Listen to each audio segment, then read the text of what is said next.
សួស្តីអ្នកទាំងអស់គ្នានៅក្នុងវីដេអូនេះខ្ញុំនឹងណែនាំអ្នកទាំងអស់គ្នាអំពីរបៀបនៃការទាញយកនិងដំឡើងកម្មវិធី Telegram អញ្ចឹងដើម្បី download បានបងប្អូនគឺត្រូវ copy link ដែលខ្ញុំបានដាក់នៅក្រោម description នៃវីដេអូខាងក្រោមនេះអញ្ចឹងបងប្អូនគ្រាន់តែ copy ទៅដើម្បី copy គ្រាន់តែ select ទៅលើ link នោះឬក៏បងប្អូនចុចនៅលើ link នោះវាដំណើរការហើយអញ្ចឹងខ្ញុំចុចយកពាក្យ copy បងប្អូនគ្នាបើកកម្មវិធី Chrome ក៏បាន Firefox ក៏បានឬក៏កម្មវិធី Explorer ក៏បានដែរអញ្ចឹងខ្ញុំបើក Chrome តែម្ដងណារួចយើងផាសវាចូលតែម្ដងណា pass and go ឲ្យឆ្វេងមកយើងផាសទៅបន្តមកទៀតយើងយកពាក្យថាទាញយករួចយើងយកពាក្យទាញយកមួយសារទៀតមកបាទអូខេអញ្ចឹងវានឹងធ្លាក់នៅផ្នែកខាងក្រោមនេះបាទអញ្ចឹងខ្ញុំសូមបញ្ជាក់បន្តិចកន្លែងចំណុចនេះគឺដោយសារតែខ្ញុំបាន download ទុករួចរាល់ហើយអញ្ចឹងបងប្អូនអាចរងចាំ download ពេញហើយបងប្អូនអាចចុចកន្លែងចំណុចនេះមករួចយកពាក្យថា show in folder នៅខាងក្រោមនេះនឹងឃើញទៅលើ file ដែលបងប្អូនបាន download ហើយក៏ប៉ុន្តែ file នេះគឺខ្ញុំបាន download ស្រាប់ដូចនេះកន្លែងចំណុចនេះខ្ញុំសូមរំលងចោលតែម្ដងណាអូខេអញ្ចឹងខ្ញុំចូលទៅកាន់ឯកសារដែលខ្ញុំបាន download បាញ់មិញខ្ញុំចុចទៅលើ this PC រួចខ្ញុំយកទៅលើពាក្យថា download រួចខ្ញុំយកទៅលើពាក្យថា compress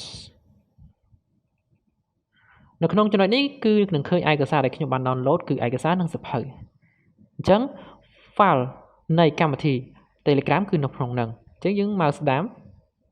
រួចយើងយកពាក្យថា open with បាទរួចយើងយកពាក្យថា Windows Explorer នៅផ្នែកខាងលើគេបង្អស់រួចយកពាក្យ OK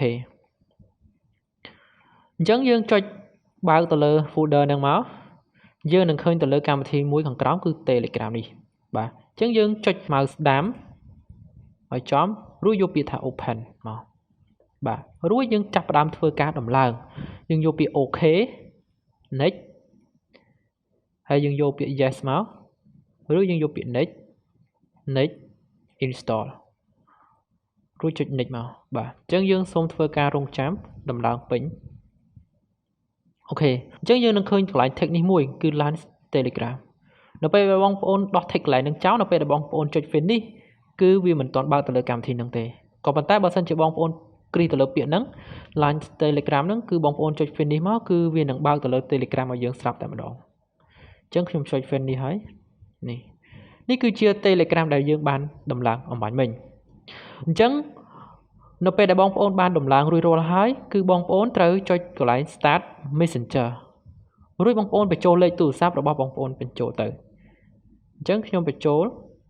លេខទូរស័ព្ទរបស់ខ្ញុំបាទរួចខ្ញុំចុចយក next មកបន្តិចទៀតគឺវានឹងសិនលេខកូដនៅក្នុងទូរស័ព្ទរបស់ខ្ញុំមកអញ្ចឹងវាសិនឲ្យហើយគឺ92 115អញ្ចឹងខ្ញុំវាយបញ្ចូល92 115អូខេអញ្ចឹងវានឹងចូលតែម្ដងបាទអញ្ចឹងរបៀបនៃការទាញយកនិងដំឡើង Telegram មានត្រឹមតែប៉ុណ្្នឹងឯងអញ្ចឹងសូមអរគុណ